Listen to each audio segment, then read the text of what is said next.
Olá, meu amigo, minha amiga, que bom poder estarmos juntos aqui mais uma vez, né? Muito obrigado mesmo por estarmos juntos aqui no nosso canal, por você estar aqui no nosso canal. Que Deus te abençoe tremendamente, em nome de Jesus, é uma alegria para nós, né? Que Deus possa te abençoar. Eu espero em Deus, né, poder estar sendo de alguma forma relevante na sua vida, né? De alguma maneira edificar os irmãos, né? A você, meu amigo, minha amiga aí, na fé cristã, na comunhão em Cristo Jesus. É muito bom poder estarmos juntos aqui. Desde já, quero agradecer a você que é inscrito no nosso canal. Deus te abençoe. Você que ainda não é, não perca tempo. Se inscreva no nosso canal aí. Deixa aí o seu like, o seu comentário. Ative aí o sininho de notificações. Né? Cada vídeo que postarmos aqui, que você possa receber de primeira mão. É feito com muito carinho, com muita dedicação, né? E de maneira muito espiritual, muito profunda.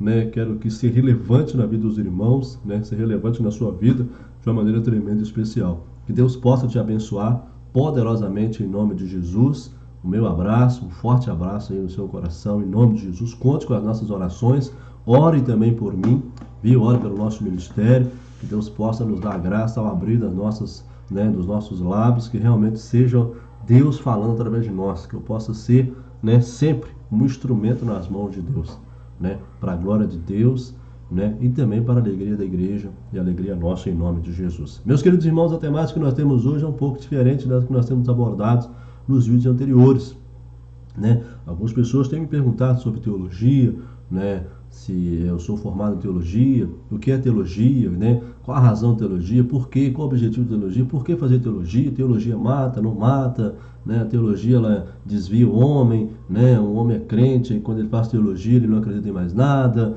tá tudo errado, como é que é? Né? Então, a missão, né, que eu quero trazer para os irmãos aqui, né, a missão desse vídeo em particular, é apresentar a você os temas básicos da teologia cristã, né? Assim, né, eu parto do pressuposto, né, que você, assim como eu, não domina tudo e não domina o assunto, né? Então, portanto, né, o objetivo desse livro, né, é o que? É propor, apresentar e explicar, né, quais são aí os seguintes aspectos da teologia cristã, né, apresentar aí os seus conceitos fundamentais, né, a forma como esses conceitos foram criados e defendidos ao longo da história da igreja, né, qual é o vocabulário básico da teologia cristã, né, especialmente aí os termos técnicos, precisamos muito entender isso, é muito importante para a gente, né, quais são aí os principais debates, né, que influenciaram o pensamento cristão, né, nos últimos 2000 anos de história, né, e também, né, as principais figuras do mundo intelectual, né, que ajudaram a construir a teologia cristã ao longo da história e como nós temos ela hoje, né. Então, depois de você assistir esse vídeo, né, o nosso objetivo é que você consiga alcançar, né, alguns objetivos propostos, né, ler, compreender obras teológicas mais profundas, né, inclusive essas obras escritas aí por grandes teólogos, né, ou a respeito deles, né, ou ainda, né, obras que tratam, né, das principais áreas da teologia, né, e tirar também, né, ensinar você a tirar algumas vantagens da quantidade cada vez maior de material teológico disponível aí na internet, dar os caminhos para os irmãos, como pesquisar, né, em acervos de teologia, né, e coisas, né, desse fim, né. Então, entender, né, que você aí entender palestras, né, discursos, né, que trata aí de temas relacionados ao que é a teologia cristã, né, e ter também uma participação relevante, né, que você possa ter uma participação relevante em debates, em discussões, né, que acontecem aí nas igrejas, nas universidades, nos seminários, nas faculdades, nas escolas bíblicas, de maneira mais racional, de maneira bem, né, sistematizada, organizada, né, em nome de Jesus, né? E também fazer, né, que você possa aí fazer apresentações precisas e confiáveis, né, para o público acadêmico, né, ou igrejas, né, acerca de vários aspectos introdutórios aí, né, do pensamento cristão. Esse é o desejo do nosso coração, né? Uma outra coisa interessante também que eu quero fazer para os irmãos é a natureza e a necessidade da teologia, né? Qual é a natureza da teologia? E qual é a necessidade, a importância da teologia? Até bem recentemente, né, e eu posso falar isso porque eu sou novo, né, então eu não sou velho, né, eu sou novo, a teologia ela era considerada como a rainha das ciências, né, e a teologia sistemática como a coroa da rainha.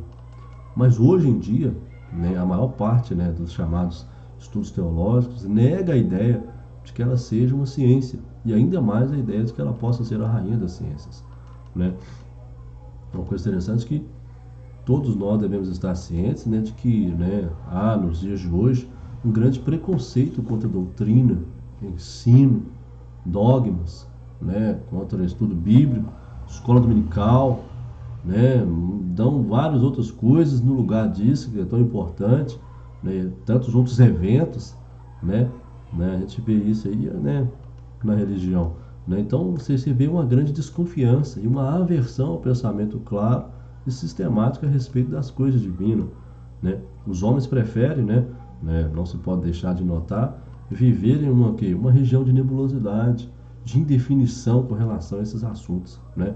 Querem que seu pensamento seja fluido, indefinido, né? Algo que possa ser mudado com os tempos, né? E com as novas luzes que eles acham estarem constantemente aparecendo para iluminá-los. E continuamente adquirindo novas formas, né? E deixando o que é velho para trás, onde hoje não se prega mais o absolutismo, mas hoje tudo é relativo, infelizmente.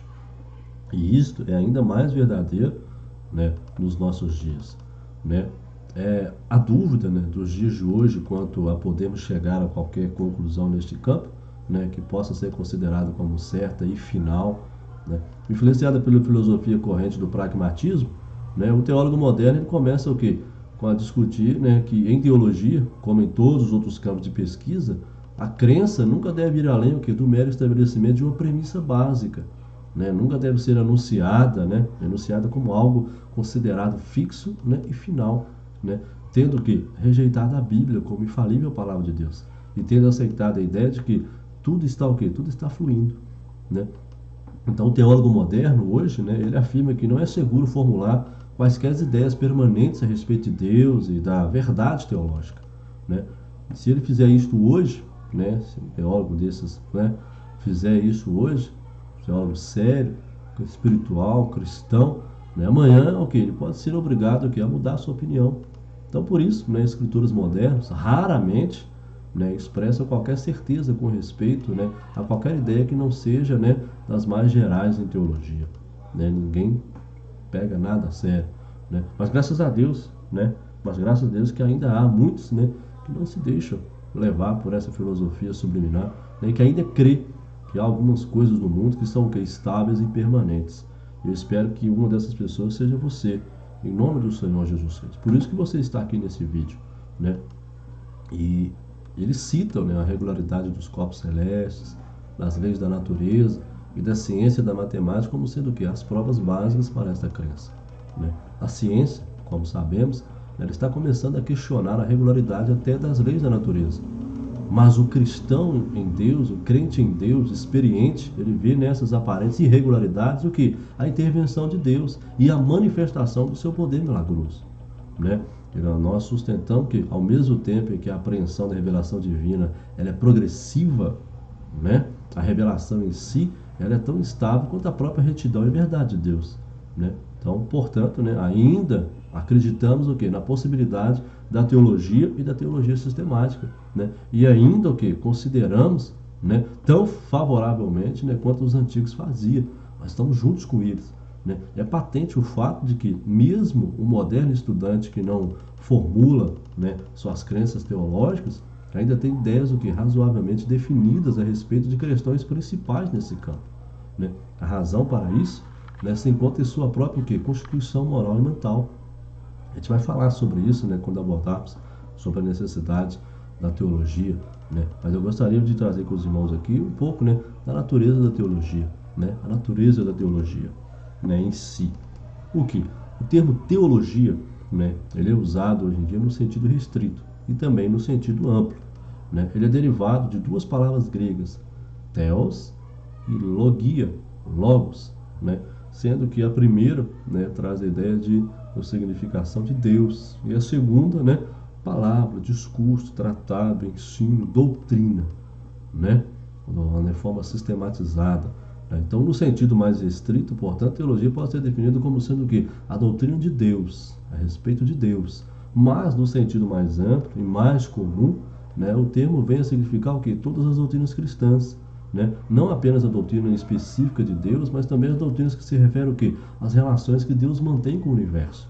Então, nesse sentido amplo, podemos, portanto, definir teologia como a ciência de Deus e as suas relações para com o universo, né? E para melhor esclarecer essa ideia, precisamos indicar a seguir as diferenças entre teologia e ética, entre teologia e religião e teologia e filosofia, né? A gente precisa, né, deixar isso bem delineado ao coração dos irmãos, né?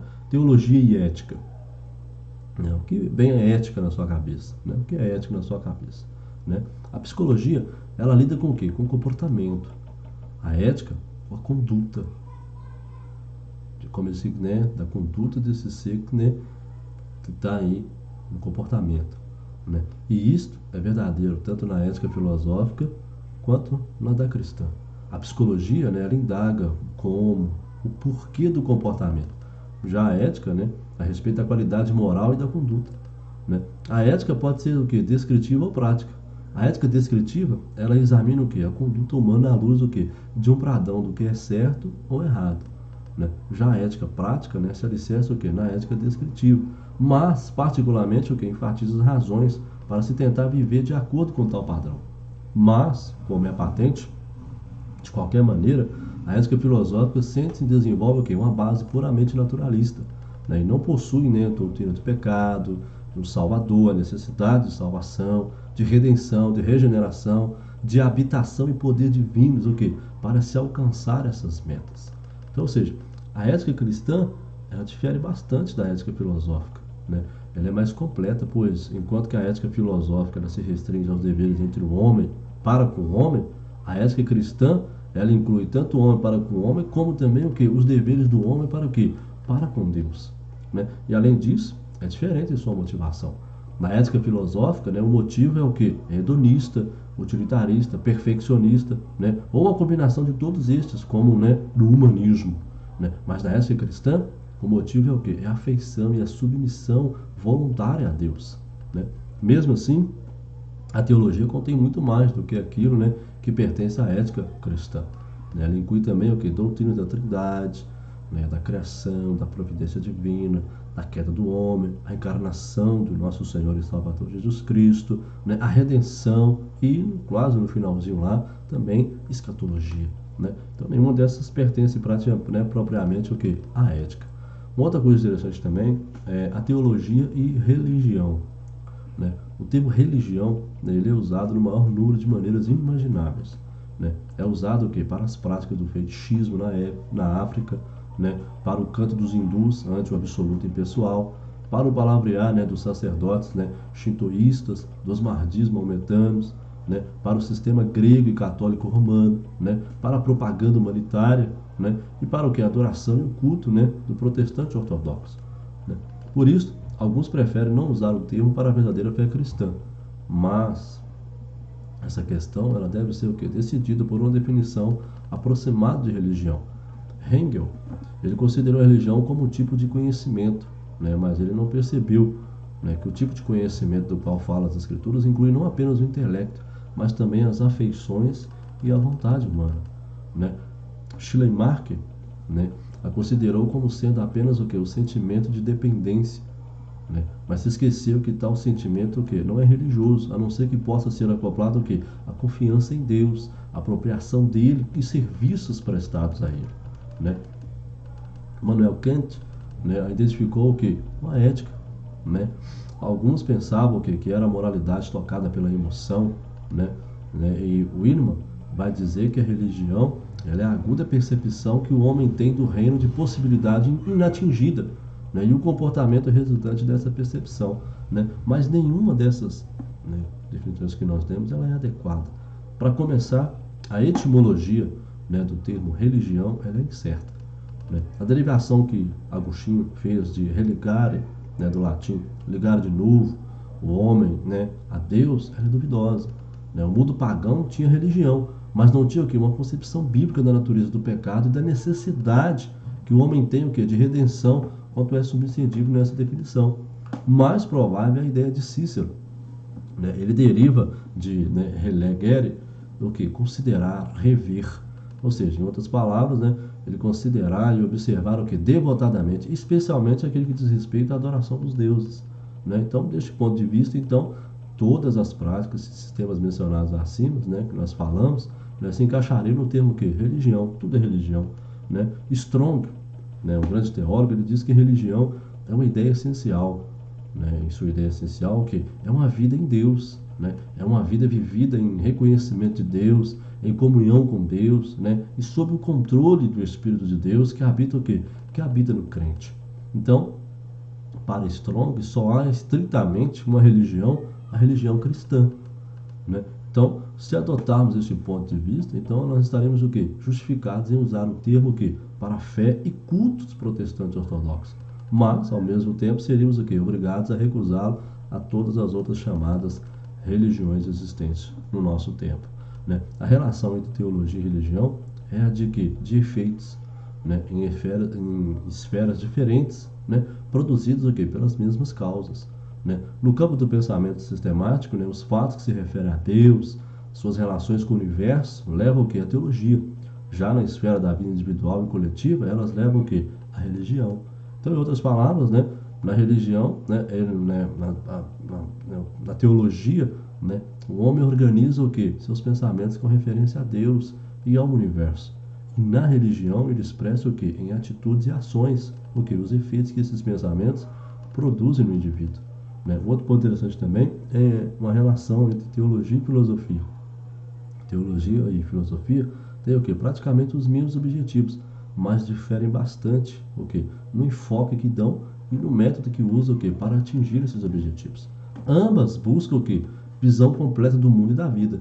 Entretanto, enquanto que a teologia parte da crença na existência de Deus, da ideia de que Ele é a causa de todas as coisas, com exceção do pecado, a filosofia parte de outra coisa dada, de outra coisa dada, o que? A ideia de que é suficiente o que? Para explicar a existência de todas as outras coisas, Para os filósofos gregos, essa coisa dada era ou a água, ou o ar, ou o fogo, ou os átomos em movimentos, ou nós, ou ideias, Para os modernos é o que? É a natureza, ou a mente, ou a personalidade, ou a vida, ou alguma outra coisa. A teologia não apenas parte da crença na existência de Deus, mas também afirma que ele é o que? Que ele graciosamente se revelou, A filosofia nega essas duas ideias, Baseado na ideia de Deus e no estudo da revelação divina, os teólogos desenvolvem o quê? Suas ideias a respeito do mundo, da vida, baseado nas coisas dadas e nos supostos poderes a eles inerentes. Os filósofos desenvolvem suas ideias o quê? A respeito do mundo e da vida. Sabe aquelas perguntinhas? De onde eu vim? Por que eu vim? Para onde eu vou? Tal. É claro, portanto, que a teologia ela se alicerça sobre uma base sólida e objetiva, enquanto que a filosofia se alicerça apenas nas suposições, e especulações do filósofo. Então, no entanto, a filosofia ela é o que? Definitivamente importante para o teólogo. Boa, Em primeiro lugar, porque ela oferece a ele o que? Um certo apoio para o quê? Para a posição cristã. Immanuel Kant, na base da consciência, ele defendeu o que? A existência de Deus, a liberdade, a imortalidade, Henry Bergson, ele defende a ideia de que os homens adquirem o que? Conhecimento através da intuição, tanto como através da razão. Vários filósofos têm defendido o que? A independência da mente e do cérebro, e têm procurado o que? Estabelecer as relações entre eles. Então, ou seja, o teólogo ele pode aí o que? Usar tais conclusões filosóficas para quê? Para reforçar a posição bíblica. Em segundo lugar também, revela o que? Revela a ele o que? A incapacidade da razão para resolver o que? Os problemas básicos da existência. Enquanto que o teólogo aprecia toda a ajuda real que recebe da filosofia, ele logo percebe que a filosofia o que? Não tem uma teoria real das origens e nenhuma doutrina de providência, pecado, salvação, e uma aproximação final. Todos esses conceitos são o que? Muito vitais para uma ideia adequada do mundo da vida. O teólogo ele é irresistivelmente conduzido o que? A Deus, a revelação que ele fez de si mesmo para tratar dessas doutrinas. Em terceiro lugar também, dá-lhe o que? A conhecer as ideias do descrente culto. Na filosofia, é para o descrente o que a fé cristã é para o crente. Ele se apega a ela com o quê? Com a mesma tenacidade com a qual o crente se apega à sua fé. né? Então, conhecer a filosofia de alguém é, portanto, o quê? Ficar de posse da chave necessária para quê? Para compreendê-lo e também para poder lidar com ele, né? O crente pode não conseguir ir muito longe com o filósofo teórico, mas poderá ajudar aquele que ainda, né? Aquele que ainda não tiver o quê? Totalmente dominado pelas teorias o quê? Da especulação. E quanto à necessidade da teologia, irmãos, nós falamos, né, que acima, temos aí que mesmo aqueles que se recusam, né, a formular suas crenças teológicas, possuem ideias bem definidas com relação aí aos principais assuntos da teologia. Isto é, algum tipo de crença teológica é necessária ter. Né? Isso se deve ao que? À natureza do intelecto humano e às preocupações práticas da vida. Né? Então a gente vai o que? Considerar rapidamente, né, o porquê dessa necessidade, pensando particularmente aí de sua necessidade para o cristão. Né? Uma coisa interessante que a gente precisa analisar porquê da necessidade da teologia, meus queridos irmãos, é o que? É o instinto organizador do intelecto. O intelecto humano, né, não se contenta com uma simples acumulação de fatos. Né? Invariavelmente, o que? Busca uma unificação, né, uma sistematização de seu conhecimento. Né? Hawkins diz o que? Né, um ser ele é uma unidade que não pode viver o que? Para sempre. Né? Ou enfrentar o prospecto de o quê? De viver para sempre, né? Com desenrolar, com desordem mental. Então não podemos viver vidas aí completamente racionais até o quê? Até a curso latente entre o quê? Entre as nossas diferentes percepções, que possa ser o quê? Compreendido como o quê? Como um princípio, né? Que dá o quê? Que dá todas as ideias a respeito do mundo, né? E uma coisa interessante que pensando sobre filosofia, né? Mas o argumento é o quê? Igualmente verdadeiro na teologia, né? A mente não se satisfaz apenas em descobrir certos fatos a respeito de Deus, do homem, do universo. Né? A mente deseja o quê? Conhecer as relações entre essas pessoas e coisas e o quê? Organizar suas descobertas em forma o quê? Em forma de um sistema. Né? Então a mente é o quê? Ela não se contenta com conhecimento fragmentado, né? Mas tem o quê? Constantes é o quê? A tendência de passar, né, dos fatos para as leis, de leis para leis mais elevadas, né? E dessas para o quê? As generalizações mais elevadas possíveis, né? Strong vai dizer que é apenas o quê? Na proporção dos dons e cultura que o impulso do sistematizar, né, e o formular o quê? Ele aumenta. Né? Um outro ponto importante para a gente, né, que a natureza difundida da descrença dos nossos dias. A descrença imperando hoje em dia de maneira terrível, por causa dos escândalos, né, infelizmente, de pessoas despreparadas que têm assumido, né, os nossos púlpitos, né, os perigos, né, que ameaçam a igreja, né, vêm, né, não da ciência, mas sim da filosofia, né? Nossas universidades, faculdades, seminários, né, estão o quê? Na maioria saturados de ateísmo, agnosticismo e panteísmo, né? Alguns deles são o quê? Unitarianos, né? A gente vai explicar isso mais para frente, o que é esses conceitos, por isso que é importante você entender esses conceitos, né? Mas depois a gente vai explicar cada um deles para os irmãos, né? Através daqueles que se formam em nossas instituições, né? As escolas públicas, os jornais, revistas, rádio, né? As muitas organizações sociais, comerciais, políticas e fraternais, ok? Esses ensinamentos são difundidos aqui em todos os níveis da vida social, né? O mais bem instruído desses tem o quê? Um conjunto de ideias relativamente completo, de quê? Com relação às coisas que os interessam mais de perto, né? Então, ora, né, não é bastante o que citar, né, versículos isolados para homens que defendem as falsas ideias dos dias presentes, né? Precisamos o quê? Né, mostrar a eles que a Bíblia é uma solução melhor para os seus problemas do que aquelas que eles adotaram, né? E que, né, às vezes, né, e que ela tem o que a resposta para muitos problemas que suas filosofias, né, nem tentam responder, né? E as escrituras possuem que uma visão plena e consistente do mundo e da vida, né? A palavra de Deus, a importância da palavra de Deus, né? E do estudo da mesma, o estudo sistemático da mesma, estudo contínuo, regular, né? O homem que não possui o que um sistema organizado de pensamento está o que à mercê daquele que o tem, né? Em outras palavras, nós temos a obrigação de ajuntar todos os fatos revelados sobre um dado assunto, né, organizados o quê? Sobre a forma de um sistema harmonioso, né, se quisermos o quê? Enfrentar aqueles que estão profundamente arraigados em algum sistema filosófico de pensamento. E um outro ponto interessante também, importante para a gente, é a natureza das escrituras. A Bíblia, ela é para o teólogo que a natureza é para o cientista, né?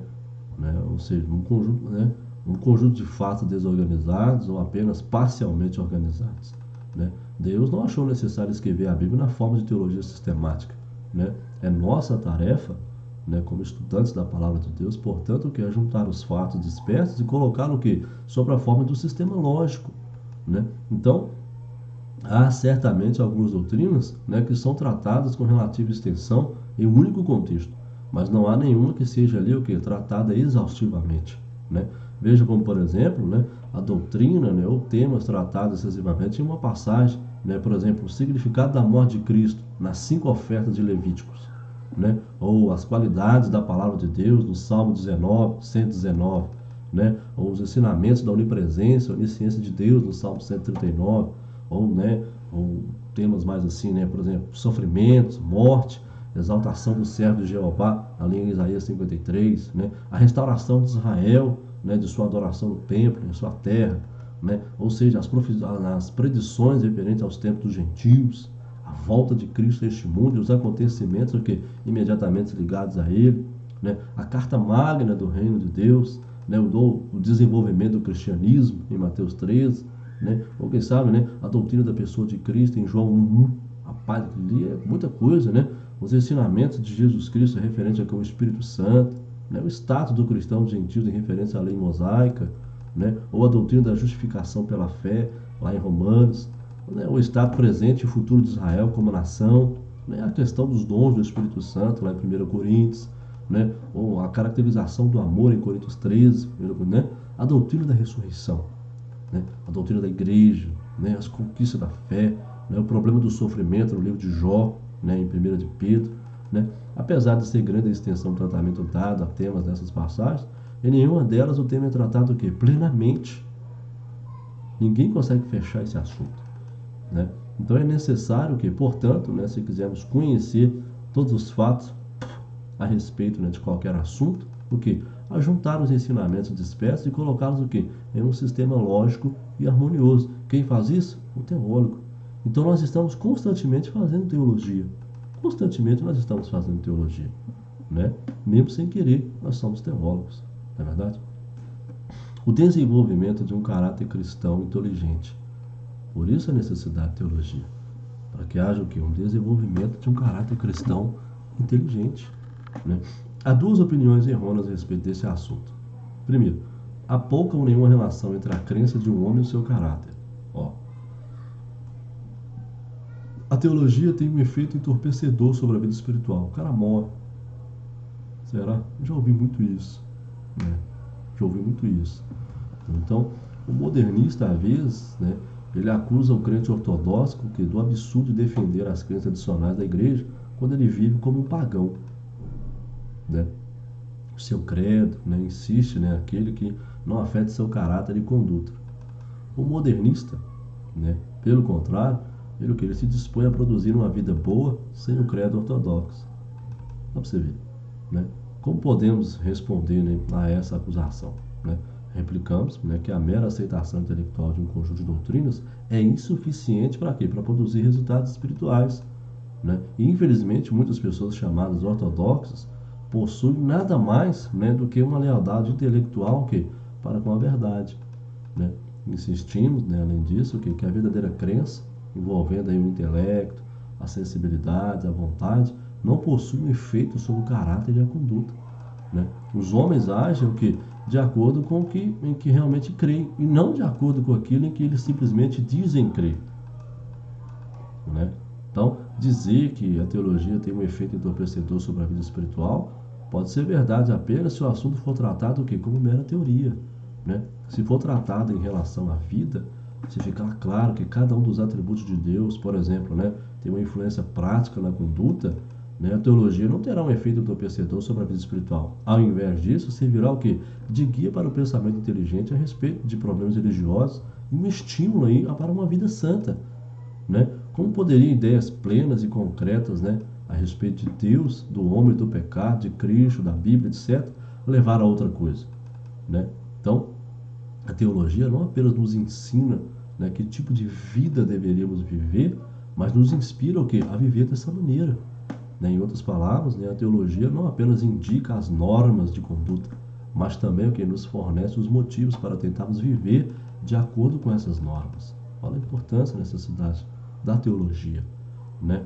Olha a necessidade da teologia também é o que? As condições para o serviço do cristão eficaz, né? Há em muitas igrejas hoje em dia o que? Uma aversão à pregação doutrinárias, né? O pastor ele sente que as pessoas exigem algo que seja o que? Oratório, né? Que suscite o que? Emoções, que leve à ação imediata. E não que requer concentração de pensamento. Ninguém quer pensar, quer sentir. Vivemos aí um tempo de sentimento, não de pensamento. Ninguém quer pensar, queimar essa massa cefálica. Infelizmente, algumas congregações são assim. Mas Cristo e os apóstolos, eles pregavam o quê? Doutrina, né? E somos exortados o quê? A pregar a doutrina. Paulo vai falar isso quando fala de Timóteo, pregue a Tito, pregue a... Então, ou seja, pregação oratória, textual, ou atual, pode o quê? Prender a congregação ao pregador, mas quando o pregador for embora, o povo também vai, né? Então, que coisa interessante que homens de grande poder de oratório que conseguiram grandes congregações através da sua oratória, mas olha que coisa interessante, caiu o quê? Nas mãos de campo, né?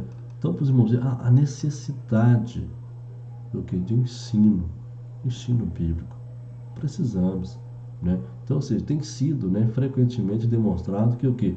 Apenas na medida em que as pessoas forem completamente instruídas na palavra de Deus, que elas se tornarão os que? Cristãos firmes, e trabalhadores o que? Eficazes por Cristo, né? Então, assim o que? Uma relação definitiva entre o que? Entre a pregação doutrinária e o serviço cristão. Essa é a importância de que? Da teologia, a necessidade da teologia, né? E agora eu quero responder algumas perguntas para os irmãos, sobre doutrina, teologia, religião e revelação. Você pode perguntar para mim, Richard, o que significa doutrina? A doutrina significa, nada mais, nada menos do que o ensino ou a instrução, o didaquê do grego, o que? Doutrina cristã. Então, ou seja, a doutrina cristã ela pode definir-se assim, são as verdades fundamentais da Bíblia, dispostas em forma o quê? Sistemática, E esse estudo chama-se comumente o quê? Teologia, ou seja, ele é um tratado, é um discurso racional, sistematizado a respeito de quem? Acerca de Deus e a sua relação com o universo, E o que é teologia? É a ciência que trata o quê? Sobre Deus e as relações entre Deus e o universo. Uma outra definição também é o que? Ele é um estudo acerca de Deus baseado o quê? Na experiência do homem com ele e na revelação divina. Por isso o termo grego, theos, Deus, e logia, o quê? Estudo, tratado, ensino. E qual o objetivo da teologia ou da teologia sistemática, que você pode perguntar para mim? Olha que coisa interessante. Nós pretendemos aqui no estudo da teologia, pretende-se com o estudo de teologia sistemática o quê? Selecionar fatos que nos façam conhecer melhor a pessoa de Deus, as suas relações com o universo e o que? Organizar no sistema racional, Não se encontra na Bíblia uma teologia sistemática já feita e ordenada. Você não vai ver isso lá, Mas encontra-se o que? Os fatos com os quais o que? Podemos organizá-la e fazer o que? Dar-lhe o que? Formas, sistematizá-la, Então o fim, portanto, da teologia sistemática não é criar fatos, mas o que? Descobri-los o que? No sistema organizado. Outra pergunta que você pode fazer é o que? Qual é a necessidade da teologia? Falamos um pouco sobre isso, Mas você pode, mas qual é a necessidade? De maneira mais prática. Então eu quero destacar para você 5 motivos que se tornam necessários. O instinto organizador do intelecto. Vamos falar de novo. O intelecto humano não se contenta com a simples acumulação de fatos. Falamos sobre isso. Em vários momentos ele busca o quê? Uma unificação, sistematização do seu conhecimento.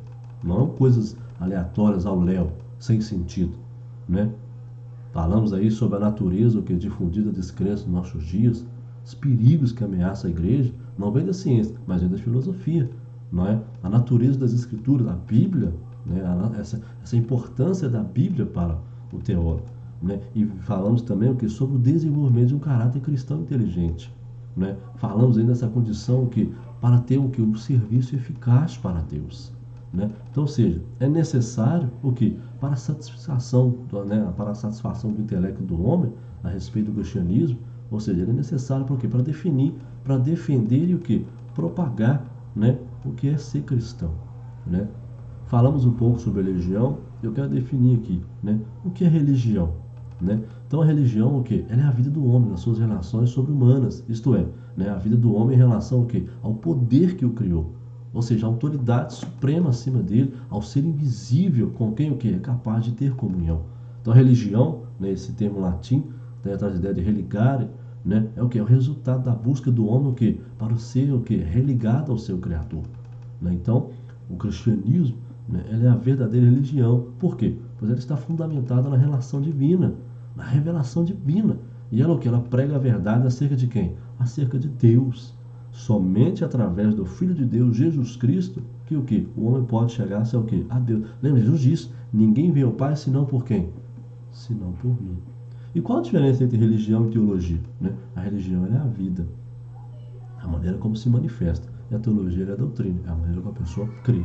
E a religião é o comportamento que vai se dar. Então a religião, o que? Ela precede a teologia. Então ambas, o que? São distintas, embora o que? Estejam intimamente ligadas. Então a teologia ela está relacionada o quê? Com a religião, assim como a botânica, a vida das plantas. Isso é importante para a gente. Então, e qual é o que? O significado de revelação? Qual o significado de revelação? Richard, quando você fala de revelação, você tem que guardar bem isso, porque é a revelação que Deus faz de si mesmo. E nessa revelação, né, Deus se faz o quê? Conhecido aos homens, na sua o quê? Personalidade, nas suas relações. Então, ou seja, revelar é o quê? É informar. E é isto, e é justamente o que Deus tem o quê? Deus tem feito ao longo da história. Deus tem se manifestado, Deus tem se revelado, Deus tem o quê? Informado ao homem, né? Você pode ver que em Salmo vai dizer uma coisa muito interessante, que manifestou os seus caminhos o quem? A Moisés, e os seus feitos a diferença entre manifestar os caminhos a Moisés e os seus feitos aos filhos de Israel. Olha para você ver. Então, esse revelar, né, significa aí o quê? Né? Descobrir, tirar o véu, fazer conhecer. Né? Então, a ação de Deus em comunicar o quê? É a ação de Deus em comunicar aos homens o que? Os seus desígnios. Né? E há várias fontes da revelação de Deus. Né? E uma coisa interessante falando sobre revelação, o livro de Apocalipse é isso.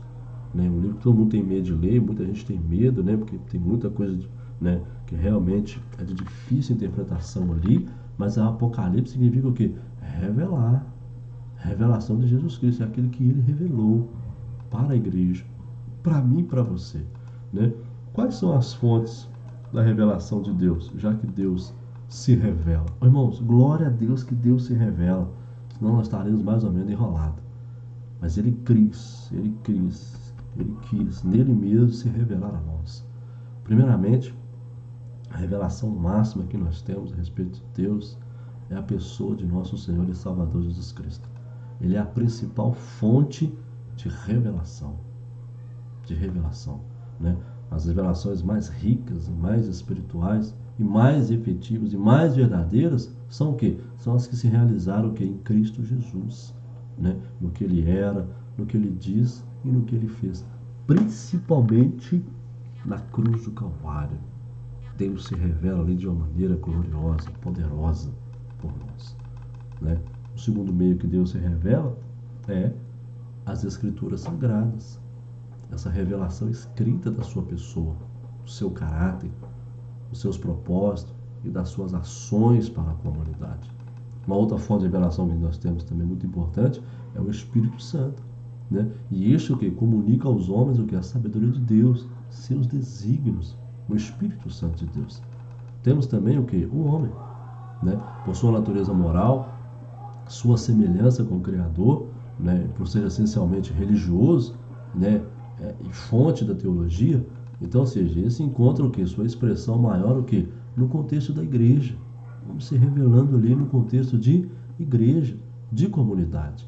Né? Nós temos também outra fonte de revelação também, não menos importante, é o que? A natureza. Né? O salmista Davi, né, ele viu na natureza o que? Uma revelação de Deus. Você vai ler isso aqui, lá em Salmo 19. Um dia faz declaração, outro dia, uma noite, outra noite e tal. Ali também é bacana demais. E uma outra fonte que nós temos também, importante, é o que? A história. Isso é importante nós estudarmos história. Né? A marcha dos eventos da história universal fornece o que? Evidências, né, de um poder, né, de uma providência o que? Dominante. Né? Você vê que coisa interessante. Você vê que os princípios do divino governo moral, né, encontram-se o que? Na história das nações, né? Tanto quanto o que? Na experiência dos homens. Então, ou seja, e também o que? A história bíblica ela foi escrita o que? Para revelar Deus na história. Né? Isto é, para quê? Para ilustrar a obra de Deus o quê? Nos negócios humanos, que ele se importa, que ele se envolve sim. Ele é um Deus transcendente, mas também ele é um Deus imanente. Não deixa sua criatura jogada ao léu, ele também se envolve também. Não é verdade? Uma coisa interessante que, para resumir essas fontes de revelação, nós temos então aí o que? A revelação geral de Deus, né? A natureza, a história, a consciência do homem, a religiosidade humana, e nós temos a revelação especial de Deus, que é o que? Nos milagres realizados por Jesus, realizados por Deus no Antigo Testamento, realizados por Jesus, nas profecias, né? E Jesus Cristo. Essa é a última fonte que nós temos, né? Cristo, né? Como que? Como centro da história e do que? Da revelação de Deus aos homens. Meus queridos irmãos, esse aí, espero que você agora tenha aí, né, uma compreensão melhor, né, do que é teologia, da importância, da necessidade dela, né? Você possa conceituar aí o que é doutrina, né, o que é teologia, né? Você precisa disso, né? Que Deus possa te abençoar de uma maneira tremenda. Na espera em Deus, podemos continuar essa nossa conversa, viu, em nome do Senhor Jesus Cristo, e é o meu desejo, né, que isso possa inflamar, esse fogo possa inflamar no seu coração, em nome do Senhor Jesus Cristo, que Deus possa te usar poderosamente no contexto onde você está, né? Que você seja um teólogo né, um teólogo de excelência para a glória de Deus, né? Que você possa impactar as pessoas que estão à sua volta, que você possa ser um instrumento de revelação na vida de outras pessoas de maneira profunda, para a glória de Deus e para a alegria da comunidade onde você está inserido. Que Deus possa te abençoar tremendamente, viu? Obrigado mesmo, Deus te abençoe tremendamente. Deixa aí o seu comentário, viu? A gente vai tentar aí de alguma forma aí, né, argumentar com os irmãos, trabalhar com os irmãos, conversar com os irmãos. Deus abençoe você poderosamente, em nome de Jesus, viu? Que Deus te abençoe poderosamente mesmo, em nome do Senhor Jesus Cristo. Muito obrigado mesmo. Até o nosso próximo encontro, aqui mesmo, no nosso canal, em nome do Senhor Jesus. Que Deus te abençoe. Fique em paz, em nome de Jesus. Até o nosso próximo encontro, querendo Deus, em nome de Jesus.